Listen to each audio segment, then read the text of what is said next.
मैं फिजियल क्लासरा और मैं नाल जनाब डॉक्टर अफजल खान डांडला साहब मौजूद हैं। थल तो इन MN हिंद पे बखर तो मरकजी ज़िला है पिया साढ़े थल दा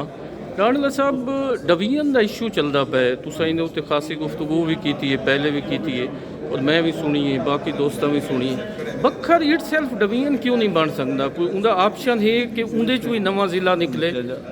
उसे असा यो चाहते हैं क्योंकि एक थल डिवीजन की तजवीज़ चलती रही शहबाज शरीफ के दौर जिंद यह कि बखर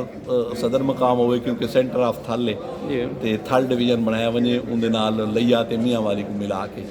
लैया के दोस्त भी राजी हैं लेकिन मियाँ वाली के दोस्त मिले उन्हें आख्या भी असा नहीं आना चाहते नाल वो गल न बनी। मत मैं उन्होंने अपना तजवीज़ दी थी भी चलो अपना तौसे को ज़िला बना के कोट अद्दू को लैया को डिवीजन बनाओ चाहते असा ना लैया जा के पैसा बना साढ़े नाल आ वे असा उदे क्योंकि लैया जा साकू कबूल किया असा लेकिन साडा मुतालबा बखर के लोगों का हुण भी ये है कि वो थल डिवीजन बनाया वे जैसा सदर मकाम बखर होवे और लैया और मियाँ वाली उनके नाल लै वे। मैं खास गल करना चाहता मियाँ वाली डिवीजन दो यूनिट त्रोड़ी तक है, एक थल का यूनिट त्रोड़ी तक है बखर को नाल मिला के और पोठोहार का यूनिट त्रोड़ी तक है तलागंग को नाल मिला। अच्छा सर मैं एक तुम्हारे सामने क्योंकि थल के 7 डिस्ट्रिक्ट इन पे खुशाब है, मियाँ वाली है, बखर है, लइए, मुजफ्फरगढ़ है, जंग है, चनियोट है। जंग जेड़े वो टोबा चनियोट और जंग इट सेल्फ डिवीजन बन सकते हैं। ईसा खेल को ज़िला बना के ईसा खेल 92 किलोमीटर तो नोटिस है पिया उनका अपना ज़िला बन सकते हो तो आप डिवीजन बन सकते हो। बखर जेड़े बखर लइए वाले पासे वने या बखर इट सेल्फ जेड़े उनदे विचू एक बहुत वड्डा ज़िला है सहरा दा एक मैं उनदे विच तुसा ये कर सकदे वे कि अपना कलूर कोट को तुसा ज़िला बना दो पिपला दे कलूर कोट को मिला के ते बखर ते नाल एक तुसा अगर थल दा एक प्योर ज़िला बनाना चाहते तो नूरपुर को मनकेरे को ते अपना सारा चौबारे को मिला के एक जिला सदर मकाम मनकेरा बन वे एक प्योर थल का सारा जो डिवीजन बन सकते। अच्छा सर मैं ये चाहना पिया कि तुसा बीइंग ए सीनियर लीडर तुहाड़ा खासा अरसा है और खासा तुहाड़ा फैमिली का कंट्रीब्यूशन है तुसा थल की नुमाइंदगी क्यों नहीं करेंगे? तुसा आके अपनी सूई जेड़े बसात एहतराम बखर ते क्यों अड़ा गिंदे वे? थल तो एक वड्डा एरिया है। नहीं मैं थल दी हमेशा गाल मैं जो तकरीर चाह के देखो हमेशा मैं थल दी गाल की थी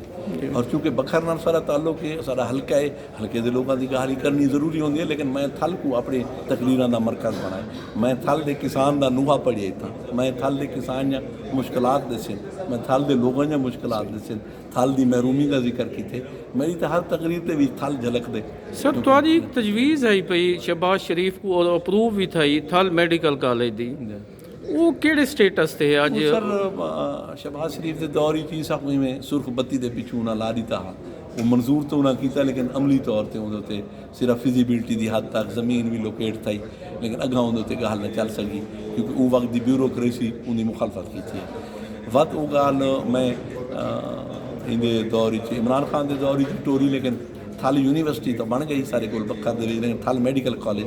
बन न सका लेकिन वो हाले सारा मुतालबा में स्टैंड करेंदा पे और असा कोशिश है कि थल मेडिकल कॉलेज बने। अच्छा सर पूरे थल के अंदर कोई टीचिंग हॉस्पिटल को नहीं बीइंग टीचर तुसा टीचिंग हॉस्पिटल की अहमियत को समझते हुए कोई ट्रामा सेंटर को नहीं, कोई मेडिकल कॉलेज को नहीं, कोई मोटरवे लिंक को नहीं, कोई एक्सप्रेस हाईवे को नहीं कि नहीं बीइंग ए सीनियर पार्लियामेंटेरियन तो कोई ख्याल नहीं आया कि फैसलाबाद को नवाजा वेंदा पे, कई वेले मुल्तान को नवाजा वेंदा पे, कई वेले बहावलपुर जिक्र किए कि भाई एक तो टीचिंग हॉस्पिटल चाहिए क्योंकि टीचिंग सिर्फ मेडिकल कॉलेज नहीं होता उतना हॉस्पिटल के 16 स्पेशलिटीज़ के प्रोफैसर होंगे फैसिलिटीज़ होंगे इलाज वास्ते हर शोबे की तो लोगों को ताकि ज़्यादा ट्रैवल न करना पवे और 2 मोटरवेज़ की मैं तजवीज़ दी आई एक जो MM रोड के थ्रू जोड़ा ये मोटर सी पैक दे तू गिन के मुजफ्फरगढ़ मुल्तान तक ये मोटरवे बनाया वे भी एक मैं आख्या भाई ईस्टर्न रूट जो एक वैसटर्न रूट नाल कनैक्ट किया वे थाली चू गुजार के